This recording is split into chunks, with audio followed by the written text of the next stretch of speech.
Merci d'avoir pris rendez-vous avec nous en cette mi-journée de ce week-end. Déjà, nous vous disons bienvenue à notre magazine Vivement Congo. Vivement Congo, comme vous le savez, nous parlons du Congo et c'est le seul patrimoine commun que nous avons pour tous les Congolais et d'ici et d'ailleurs. D'ailleurs, nous sommes là avec vous pour parler de l'actualité qui a mouvementé cette semaine, de l'actualité qui a fait la une pour cette semaine. Et d'ailleurs, nous n'allons pas être seuls sur ce plateau. Nous avons eu le privilège d'inviter notre permanent, notre invité qui aime bien cette émission et que nous aimons aussi bien appeler parce qu'il a des analyses objectives, il donne des points de vue sans être dans une situation de recommandation mentale. Ndeko na biso Trésor Kalenda yende tozana e awalelo na bengisie na lobby oya lobaka na oyo komosa la masiko on dirait ezo kokana te alors sur TV ezala toujours biloko ba preuve. Il a dit la fois passée que situation diplomatique a évolué. Bon, je dis voilà, comme il y a une certaine évolution qui a été marquée, je vais l'appeler encore sur ce plateau pour devoir parler des différents points d'actualité. Nous allons parler de l'insécurité qui prend un peu des allures au niveau de Lufu, dans le territoire de Songolo, dans le Congo central. Mais également, nous parlerons aussi de l'audition du ministre de la Justice, Constant Mutamba, au parquet près la Cour de cassation. Nous parlerons également de l'élection de la RDC comme membre du Conseil de sécurité, membre non permanent du Conseil de sécurité de l'ONU, mais aussi comme vice-président de l'Assemblée générale de l'ONU qui se tiendra avant la fin de cette année. Mais également, nous parlerons de cette rencontre qui a eu lieu entre les leaders de l'Amouka, Martin Fayoulou et le président Félix-Antoine Tshisekedi. Mais nous n'allons pas nous en passer de cette interdiction imposée dans les différents médias par le président du CESAC, Maître Christian Bossembe, sur la médiatisation du sénateur à vie et l'ancien président de la République. Toutes ces questions seront abordées avec Ndekonabiso Obino Soboyebi, Trésor Kalenda. Ndeko Trésor n'a pas si bienvenue et surtout Makamuna Lobi Awa au Miebi déjà côté d'Ingana retourner là yo. Boni santé à partir, boni Makamунioso. Oui, vraiment, merci Mingi pour l'invitation et pour la marque et la considération à la modeste personne en Aïe. Puis nous profiter par occasion pour nous repérer vraiment beauté.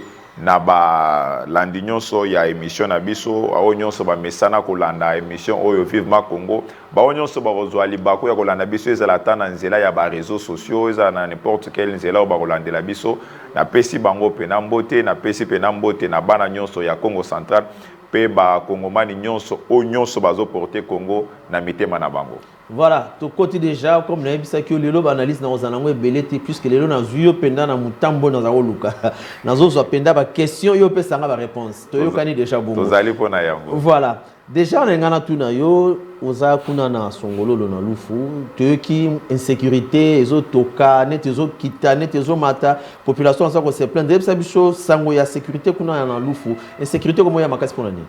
Bon, ce qui est vrai, sécurité pénale, ezalaki, mais ezana ba mesure moko bazwa qui entre général ya la police, na général Bob ya commandant région ya nini ya FARDC pour na makambo italien insécurité na niveau ya frontière batindaki délégation ya ba policier mo bayaki na tête na bango na colonel Ale o basala ki bena musana bango kitoko banda mois ya fin décembre titi lelo bazana na lufu.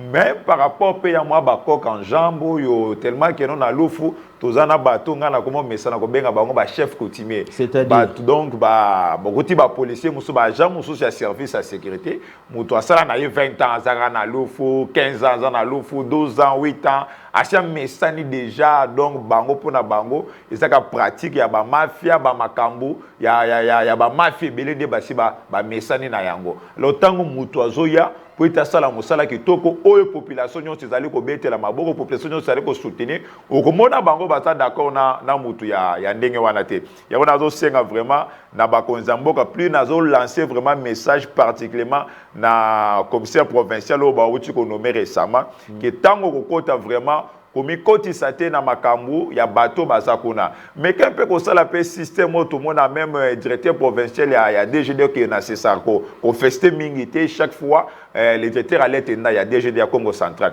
o yazo sala musana ekitoko zo mona que non azo sala ndenge nini azo tina ba agent ba cadre ya DGD na lofukuna après 3 mois, 6 mois, 4 mois, alongoli bango, au moni atini ba mososo. Là, mutu moyen vraiment à mesana, na bizaleli wana ya mabe wana, ezate. Mais il sanga mutu déjà, ça vendu déjà 6 ans, avant déjà 8 ans, après déjà 10 ans. Ndengeni n'était mutu wana, ako zala problème té. Parce que ce qui est problème, il y a insécurité, ils allaient ko persister ma casse place mon boy. C'est faut battre bien cause nango malamu, il fait ça la soit ba service il y a sécurité. Parce que mission na bango premier ça ko résoudre c'est un problème il y a sécurité. Mais tant que insécurité, ils allaient ko persister. C'est que cause ils allaient bango. Pour aux années na ba élément ya nini ya ba service ya ba renseignement entre autres ANR na ba RMO na renseignement militaire. Musa na bango ezanini koluka ba élément koluka cha ba nini ba collabo na bango ba jana bango par-ci par-là na ba bar na ba hôtel ba fuyaka ba information ya ba criminel ba tonso ba zo kota na mboka après ba pesi yango na ba ni service au baza apparemment pour bango ba sanini ba sala musana bango malamu donc singeli collaboration wana entre ba service wana ezala nde loko ezali ko manquer ba plus na lo faut focaliser na makambo etali ba marchandise que lutter contre nini insécurité. Donc au moins le service moro ya renseignement au lieu s'occuper plus na mambo batala ba information moro secrète bango baza plus na mambo marchandise. Oui, plus na makambo o kuta que non ba place ba piste ba biloko ezobi mais la kuta ba baza ebele kuna que na terrain na cité place où population ezali pour na koluka ko tia kimia na population. Yo to se rencontre aux ko se tenir compte que non batu ba bima ba que une patrouille mulongo ya bakolabo na policier ata moko na kati wana ebisanga biloko ndenge wana alors oyo ayazo sala mosala kitoko oyo faut ba soutenir ba pesa ba moyen nyonso kwa sa mosala colonel ali azo sala mosala kitoko mais ozo mona baza ko étouffer ba che ba koka Jean puisque a commis lokola nini koka Jean moboye azo gêner bango makasi. Donc, nous avons vraiment bafongola miso na likambo. Il n'y a pas longtemps, plus de 139 cartons. Il y a des machettes. Les machettes, c'est armes blanches. C'est des biloko muto côté na facilité boité, mais biloko ne côté na légèreté nyonso, la facilité se retrouver déjà na parking, ba comme ko embarquer en poya et bima. Et ce que ça na nini na ko fongola misu ya ndeko na biso moko pe o ya DGD ya wazawana commandant Kabengele que je salue aussi mais la biloko wana ilingaki ke to yete destination ilingaki nete. Donc il y a toujours cinq abakonzi ba fongola vraiment misu na makambo italien insécurité wana na lufu. Voilà, le vice-premier ministre Jacquemain Chabani, le gouverneur Grace Kwanga Maswangi Bilolo, vraiment bota problème il y a insécurité aux dans lufu, vraiment ba service ça qu'on a état la ba marchandise mais état la sécurisation ba frontière na biso na ba nungu ko zala mabe côté qu'on a bobo sanate que ça poste mo frontalier faut moi ba projecteur fungoma makasi ba fungona mo misu ko balande lango. Voilà, dès qu'on a ce trésor calendar na yesu sou epa na yo lobby déjà vendredi et ça là qui deuxième fois ou bien deuxième audition il y a ministre de la justice et pas il y a procureur près cour il y a cassation na yebité yo sikoyo en tant que cadre ya IDPS en tant que jeune en tant que congolais ozomona biloko nezo kende ndenge nini que ministre ya gouvernement aza ministre ya gouvernement soumis no oyo ba traîner na justice mais ministre de la justice akei kosamba ozomona eloko ngone nezali règlement des comptes politiques to eza kaka ke toza na pays de droit. Bon, ngai na kozuelango vraiment na angle wana te ya que non règlement des comptes et consomme malgré que non je soutiens le ministre Moutamba na ba effort rebelle azali ko sala pour mo konzamboka ye moko aloba que non notre justice est malade ezana besoin ya mutu moko ya pona ko guérir yango et c'est ce que le ministre aussi est en train de faire mais et logo d'abord ngana zotalango vraiment sur le plan d'abord ya forme na yango ezali ko pesa d'abord message nini que non esengeli d'abord tout tika na culture wana ya impunité wana esengeli batute ba mimona que non biso toza au dessus biso ba bijie zaka pona batumo bo pona ramo bo pona classe mo bete biloko wana e banda ko sale matin na ba régime passé na ba régime ya kala mais depuis avènement ya présent Tshisekedi tozo mona lelo directeur à cabinet naïe à l'époque Vital Kamerhe a été même arrêté, condamné, DG belé, ministre belé. Ils ont un message moi bozo PSAP, ils ont renforcer crédibilité, voire même crédibilité. Il y a beaucoup d'ambition à niveau international. Pour nous relaxer que non, qu'on a Congo, ils ont été pour basa ambitieux, ils ont raté que non la loi du plus fort est toujours la meilleure. Attends aux ministres, attends aux DG. Tant que vous avez il faut yeba que non notion ya redevabilité zali. Il faut yeba que non il faut rendre compte na ba acte où zali ko poser. Ce que sali mabe, lobi ba ko telemela yo, lobi ko répondre pour na ba acte na mabe ozo sala. Ce que sali malamu, lobi ba ko féliciter yo. Eza message moko ezali ki toko makasi to zali ko encourager vraiment que non, je dis na biso kende vraiment dans sens wana. Mais tant tozo kota sikoyo na fond ya likambo to landaki biso nyonso débat na Assemblée nationale ndenge lekaki mais to tireli komona te place oyo bazoloba que non les ministres ayi a détourner montant tel bona place vraiment bazali ko l'accent vraiment clairement que non ministre a détourné asali boye ezate. Mais problème mingi ça plus problème administratif, problème ya procédure peut-être eux allaient biaisé. Mais ngai naza vraiment ko encourager pe ministre attitude wana ezali pe malamu ya ko rassurer pe batu mususu que non ba yeba ka pe ko collaborer na justice na biso ba yeba ko sala confiance na justice na biso lokola balongoli ba mitene po ba meka ko entendre ye eza malamu so ba moni que non azana ye na problème te dossier ne ozala classé sans suite pesa message ya malamu pe pona ba ministre mususu nyonso oyo batikali pesa la pe pona ba congolais nyonso voilà oyeba que non mutu moko te azali kola mibeko tango za ko tambola tango za na ba responsabilité mobo ya l'état il faut yeba que lobby okozana ba compte ya ko rendre na justice to na mboka na yo. Oza d'accord que Nicolas Kazadi pas le parquet. Mais tout à fait, nazolo bango bien mutu moko te azali kola mibeko. C'est quoi yaza IDPS? Non. Kola babilo zolo banate. Nini Oli Ilunga était un ministre, un membre de l'UDPS. A sali prison a purgé peine naye. Ozoyoka.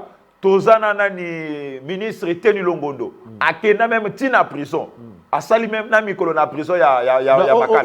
Non, tozo que UDPS non, tu vas protéger mutute lelo pour ton information. Batuba qui ne va vérifier moko ya ba président ya nini ya force du progrès ya UDPS antibal na délégation na yo ba créer ki ba incident mo ba le côté ya résidence ya ancien président kuna na Gelem. Tilelo azana prison makala, il a été condamné, jugé nani na pe crime nani na IP ki nao. Ba jugé ki liboso ya batu nyonso tu ba monaki. Donc UDPS a été pour na ko soutenir banti valeur.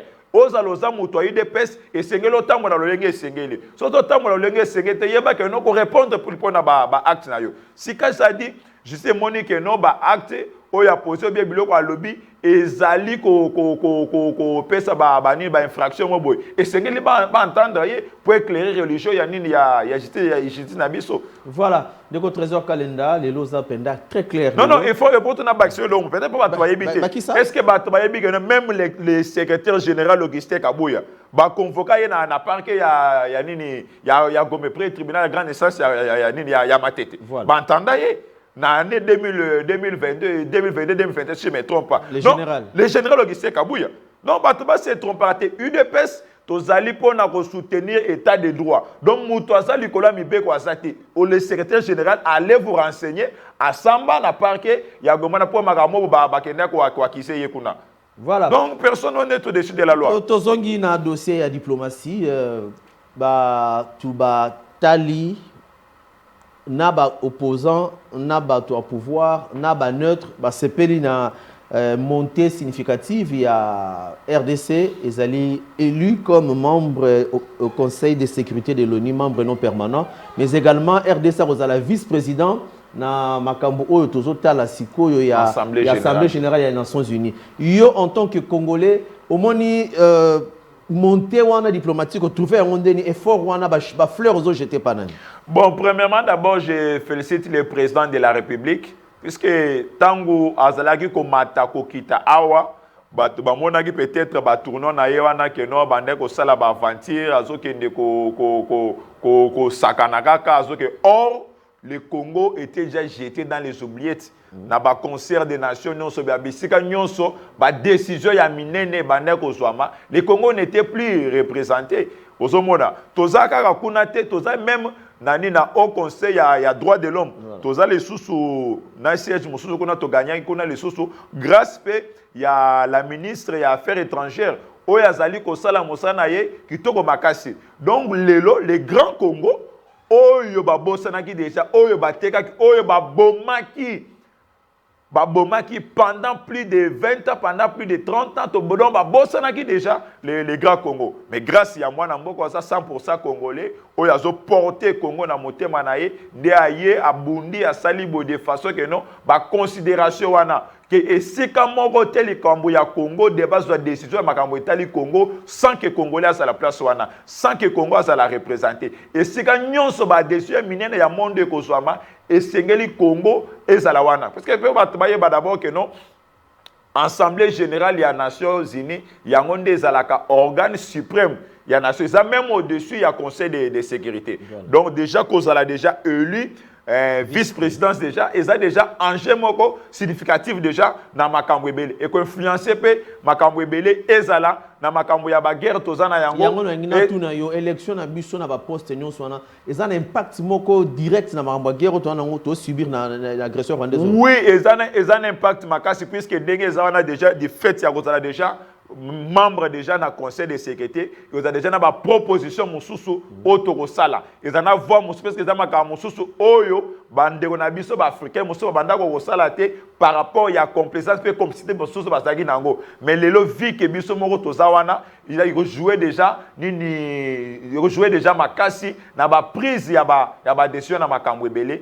Peut faire avancer la résolution au Conseil de sécurité à voter par rapport à Makamba Istanbul Anabiso.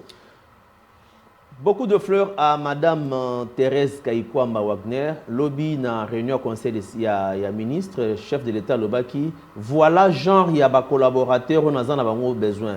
Au PC d'instruction a eu le résultat. Donc na kati bato ebele bandimi maman. Donc yon de comment c'est si kozali tanga classe makasi. Bako sayote yo yarato sala ba vente en ligne air nyonso. Te ko tapé politique. Ils ont foutu belé l'on de ko trésor kalenda zo kumisa maman Thérèse Kayikwamba parce que zo sala musala na bien.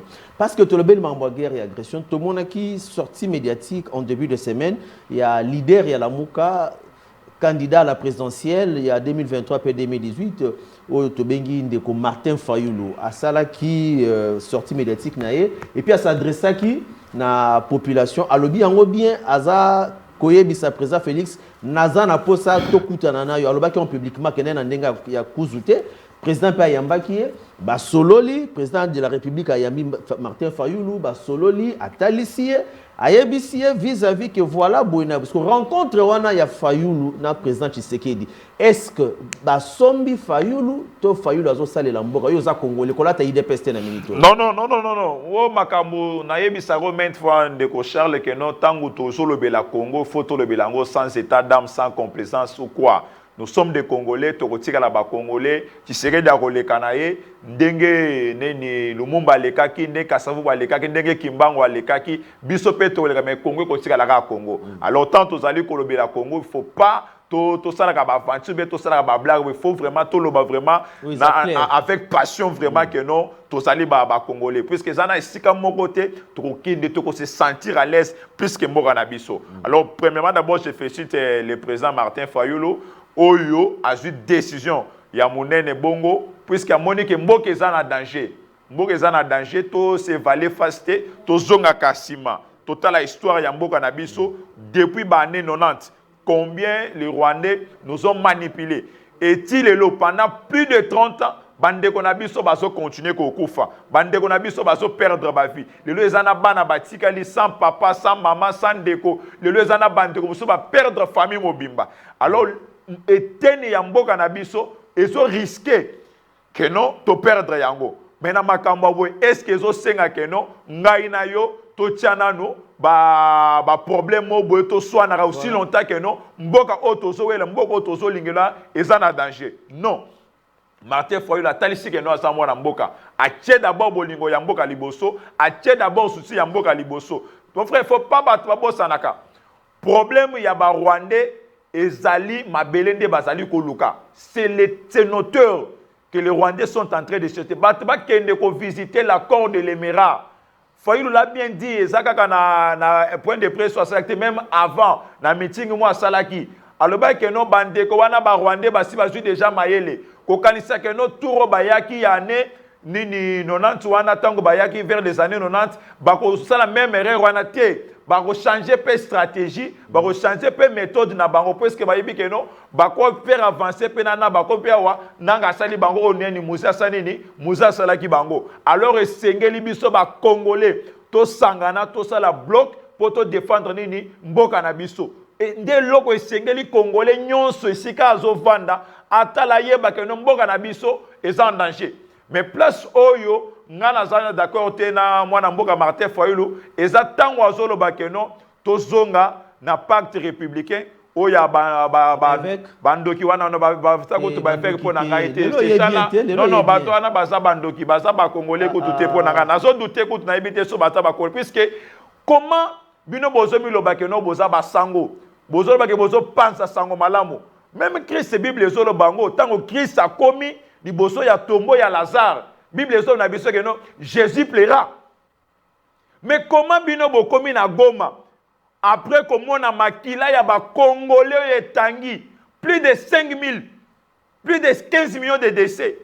Mais vous êtes incapable de condamner Rwanda, vous êtes incapable de kotala nani, kotala nanga en face de koyebise que non, au trahir mboka na yo, au sacrifier makila bande konayo. Non, non, non, tout ça clair mon frère. Chef de l'État on va faire ses rapports peut-être. De Gauchard tikanga ina éclaircir vraiment ba imboka. Tangu mikolo nyonso awa nini ndeko na biso prix Nobel de Mukwege azoleka zoloba ça clair azo condamner Rwanda azo condamner attitude ya Kabila azo condamner attitude ya Nanga mais comment bino boza d'abord incapable ya condamner Rwanda boza même incapable ya observer une minute de silence na mémoire ya bato nyonso bakufi wana boza et puis plus pire bozo kende kolia mbongo ya bato bazo boma mbongo bazo so ya ba minéraux ya ba congolais et ces gens-là non baza basala nzambete baza basala nzambete ces gens-là sont des politiciens soutanes bazo sala ba aventure na bango liloba ya memeli kuna eza po cha kimia koto pa che kimia buno bolinga ba koma ba non mon frère il faut toyeba il faut toyeba to sala ko sala part des choses même nzambe yemoko azakana côté nzambe azak soki ukomika côté ya Satan nzambe akocha yo pembeni ozoyoka tangu déjà parce que Bible ezolo bana biso que non ne tire point et ça parmi les 10 commandements oyo nzambe azopesa biso mais comment yo sokende kondima ko s'associer ko lia mbongo ya muto ya bomi préfésate quand même préfésate mais bango moko bale muto lebi na biso bale mbongo ezane eza muteba te toki musika te papa eza muteba muto lobaki na kati ya recherche à paix ndeko na biso pe sénateur azokuta na pena bato bazakuna asolola na bango po kimezonga wana pesa mabe non là c'est un aventurier. C'est un aventurier ce type-là qui a échoué. Mais Yogana, Mouto yo Congo et Pessignon. Parce que d'abord, Bolimi Sanon, Ndeko wana za Congolais. C'est quelqu'un qui a dirigé ce pays par défaut. Parce qu'il y a une complicité, moi, et Salema, qui a commis les Colomboka, il n'a jamais été Congolais. Pour preuve, il a tué ce pays. Le Congo n'existait plus. Comment yo moto yo zolo baranabi so que non j'avais défait le M23 na beta ki ba M23 na bengana ki bango o moto lo ba ke do ba M23 ba bonisa yo après ça va ko sala discours na yo o yo pesi so ki 13 points na yo so ki 12 points na yo lobeli ozi ba décision na yo lobi que non za prêt ko traiter mo ko nzamboka ndenga zo boma lobi makambo belé après so ke ne ko sala sembla que non na zo sala consultation ni ne ko sala puisque si les gens se fixé déjà ba objectif na yo ba 12 points na ya pesa ki ya pesi yango alobeli yango siko ya après siko yebisa ngai eloko ni na ya ko loba lisusu siko yo soki to moni lelo to lobi ndenge ndeko fayu la kutene pe na président Félix côté kuna pe ndeko na biso sénateur ya bibo na solo déjà koto yo na zo pe na kutana na président de la République to solo la to zo kimia pour mboke kota boko condamner kaka non il doit d'abord répondre de ses actes non. Mais justice Salobelo, tu vas lever immunité jusqu'à la paix justice Salobelo. Non, ni instruction za nakati ya Salema. Instruction za nakati ya Salema. IDPC c'est ayebi instruction. Nazo yebisa. Non, le procureur l'avait dit. Tant que ba autoriser que ça pour nani. Mais si on va convoquer peut-être. Mais on est ça la justice est indépendante. Voilà. Ngana ko kota na makambo na bango te, mais le procureur tango aleka ki na Sénat, il a été clair que non, ba pesa ye nzela kwa sanini, asala instruction na ye, lo makambo na ye azo sala biso to yebi yango te. Voilà. Mais auto yebi ça que non, justice zo sala musala na yango. La démarche n'est pas il a fallu les bien. Non non, mais ce type là n'est pas congolais. Et on répond à la démarche n'est pas il a fallu les bien. Na le biboye, faut pas to ba yebaka. Azo traiter régime mo que non régime mo tyrannique, non? Fallu pas traiter mon bon. Non, non, dans ce malembe.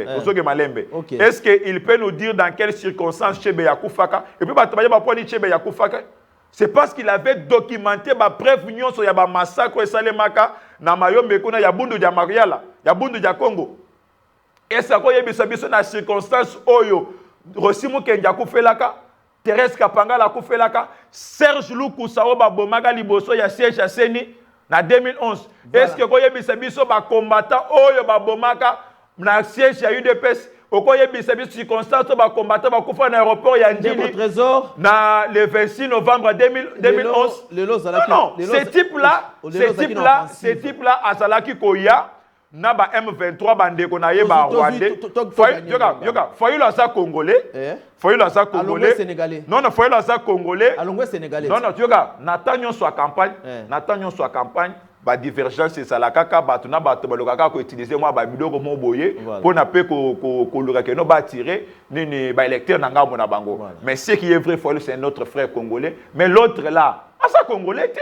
Voilà. Il n'est pas congolais. Merci, Tozo Kende, parce que quelqu'un qui a dirigé ces pays par défaut. Acteurs politiques, on les cas quand la TV, on les cas un message, va tout balandaka yo mingi, va que ceux qui nous trésor kalenda zo les cas, toyo karama elo ka malonga na kati o abimisaka. Si quand on a été tuna, ah va interdire, car ba médiateur, ba bito ça la apologité ya ndeko. Ouazananga mon ndeko sénateur à vie ba bito ça l'apologie na été to kumisa to médiatiser ba action na été tout ça siko yo net na ba débat ndeko ça la ndeko sali analyse ou comparer biloko zoloba est-ce que so ba peki sur ça bien?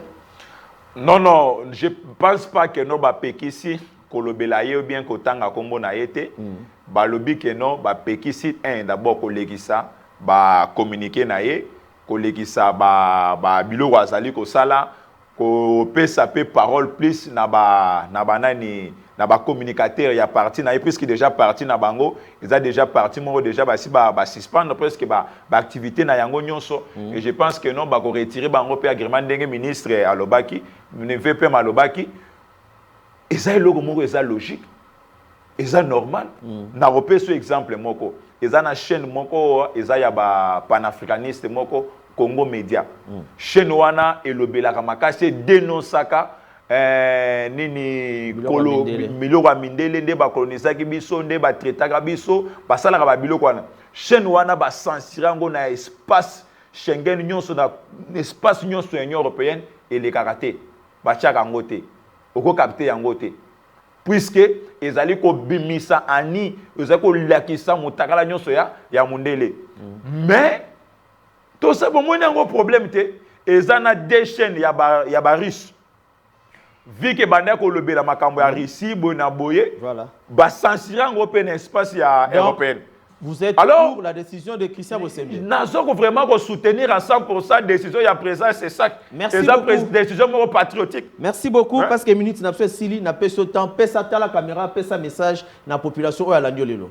Bon, on a envoyé bisa ba Congomani ezaka ke non to linga mboka na biso to zalate na ba oyo ba ko histoire ko juger sévèrement que non to trahira ki mboka oyo mboko ezaka ya biso to zana mboka mosusu te biso ko kende boye mais suka to kozoka kaka na mboka oyo alors soki to zali ko ndima ko trahir mboka oyo to zali ko sala mabe to batela mboka na biso mutu wana azalaki awa pendant 18 ans.